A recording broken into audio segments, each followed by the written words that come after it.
দেখেন, বাংলাদেশের বাউল পৃষ্ঠা নম্বর 22, মন্টু সাহেব বলেছিল আমরা বাউল, আমাদের ধর্ম আলাদা, আমরা না মুসলমান না হিন্দু, আমাদের নবী সাইজি লালন শাহ। আর আসতে কম সকালে তো ওনার কোনো খাওয়া দাওয়া হয় না। আমরা না মুসলমান না হিন্দু, আমাদের নবী সাইজি লালন শাহ। তার গান তথা লালনের গান আমাদের ধর্মীয় শোলক, আমাদের ধর্মীয় বিধানের কোরআন এবং সুন্নাহ যেমন, লালনের গানটা হলো তাদের ধর্মীয় শোলক। সাইজি তথা লালনের মাজার আমাদের তীর্থভূমি, মানে কাবা। লালনের মাজার তাদের কাবা। আমরা যারা তার ভক্ত, আমরা সকলে এক বিশেষ নিয়মে ভেদ গ্রহণ করি। আমাদের সৃষ্টি নেই মানে বিবাহ নেই, সন্তান জন্ম নেই। বাউলদের একটা বিশেষ একটা কাজ হলো ভেদ খেলাফত। ভেদ খেলাফত মানে মাঝে মধ্যে বাউলদেরকে যারা তারা যখন তাদের উঁচু মাকামে যখন পৌঁছে যায় তখন পাগড়ি পরা তাদের খেলাফত দেয়। এই খেলাফত পাওয়ার পরে তাদের আর বিয়ে করা টোটালি নিষেধ, বিয়ে করতে পারবে না। তারা হালাল বউ রাখতে পারে না, কিন্তু হারাম ভাবে 10, 15, 20, 30 জন সাধন সঙ্গিনী রাখতে পারে। দেখেন বলছে আমাদের সৃষ্টি নেই মানে বিবাহ নেই, সন্তান জন্ম নেই, আমাদের গুরুই রসুল, আমরা আলাদা একটি জাতি, আমাদের কালেমাও আলাদা, লা ইলাহা ইল্লাল্লাহ, লালন রাসূলুল্লাহ। এখন আপনারাই বলেন এই বাউলটা মুসলমান না বেঈমান? আরো করে কম, আরো করে কম। তাহলে হুজুররা যে এদেরকে বেঈমান বলে, হুজুররা হক না বাতিল? এরপরে যদি আপনারা প্রশ্ন করেন বাউলদেরকে মুসলমান বললে না হুজুর হক না, তাহলে বোঝা গেল তোর মাথায় কুত্তাই বেশা করছে, মাথা জীবনে ঠিক হবে না। আমি স্পষ্ট করে আপনাদের কাছে জানতে চাই, যেই বাউলরা নিজে দাবি করেছে আমরা মুসলমান না হিন্দু না, তাহলে আজকের পর থেকে অত্র অঞ্চল এবং আশেপাশে কোথাও কোন বাউল শরীয়ত মারফত নাম দিয়ে, আল্লাহ রাসূলের নাম দিয়ে, ইসলামের নাম ব্যবহার করে কোন এলাকায় যদি ঢুকে যায়, জুতা দিয়ে পিটাকে চামড়া তুলে ফেলা দরকার।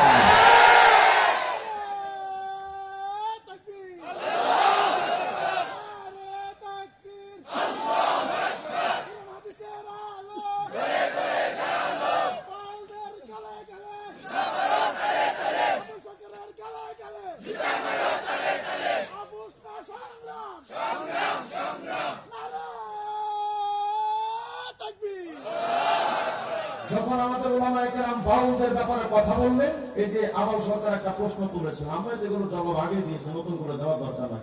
আবুল সরকার যেগুলো বক্তব্য দিয়েছে আল্লাহর উপর, অধিকাংশ জাল হাদিস, কোনোটা জাল কিতাবেও নাই। সেটা জবাব আমরা অনলাইনে আপনারা খুঁজে নিন, এটা জবাব আগে দেওয়া, সেগুলো দেওয়ার সময় নেই। যখন আবুল সরকার আল্লাহর উপরে প্রশ্ন তুলল, আলেম ওলামারা যখন বাউল মতবাদের ব্যাপারে গর্জে উঠলেন, হেফাজতে ইসলামের আলেম ওলামারা যখন ব্যাপকভাবে এটা নিয়ে আলোচনার কেন্দ্রবিন্দুতে তারা চলে আসলেন, সামনে এগিয়ে আসলেন, তখন আমরা দেখলাম ফরহাদ মাজহারের মতো নাস্তিক, ম্যাক মোল্লাদের মতো নাস্তিক এবং কমিউনিস্টের কিছু সদস্যরা ঢাকা ইউনিভার্সিটিতে মশাল মিছিল পর্যন্ত করেছে। প্রশ্ন হলো বাউলদের পক্ষে কেন নাস্তিকরা যায়? এর প্রশ্নের জবাব এই মহাত্মা লালন বইয়ের মধ্যে আছে। আমি জানতে চাই, বাউলরা তারা যদিও দাবি করে যে তারা ধর্ম মানে, কিন্তু মূলত এই বাউলরা নাস্তিকবাদের গোপন এজেন্ডা বাস্তবায়ন করতে সামনে এসেছে। পার্থক্য হলো বাউলরা আল্লাহ রাসূলের নাম নিয়ে কাজ করে, আর নাস্তিকরা আল্লাহ রাসূলের নামের বিরুদ্ধাচরণ করে। এতটুকুই পার্থক্য, কিন্তু উভয় কাজ একই।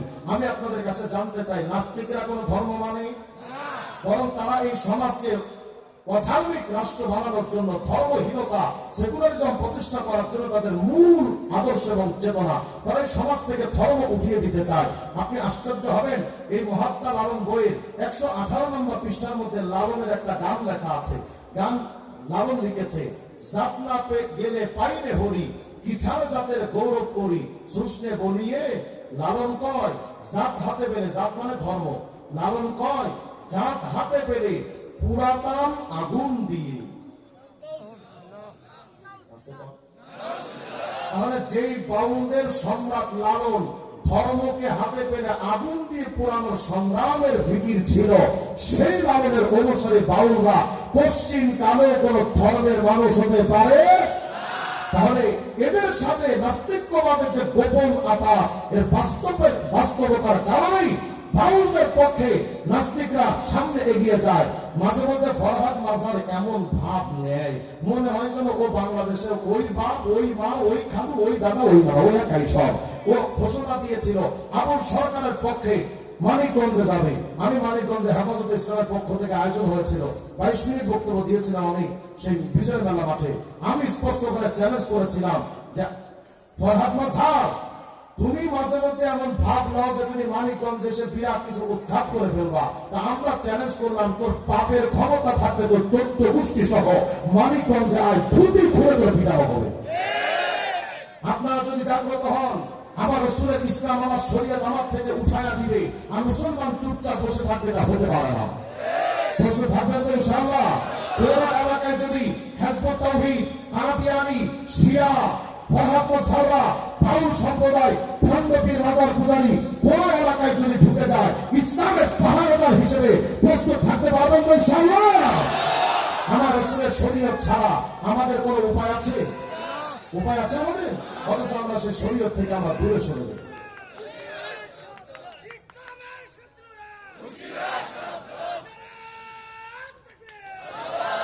নারায়ে তাকবীর, আরো জোরে বল, নারায়ে তাকবীর। মাশাআল্লাহ।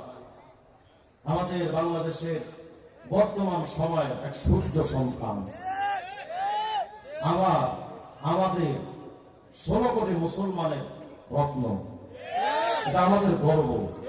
মুফতি আরিফ বিন হাবিব, আলহামদুলিল্লাহ বলেন না? বাংলাদেশটা যখন তাহিরি আঙ্কেলদের ডিজে নাচ দিয়ে মাহফিলগুলো ভরে গেছিল,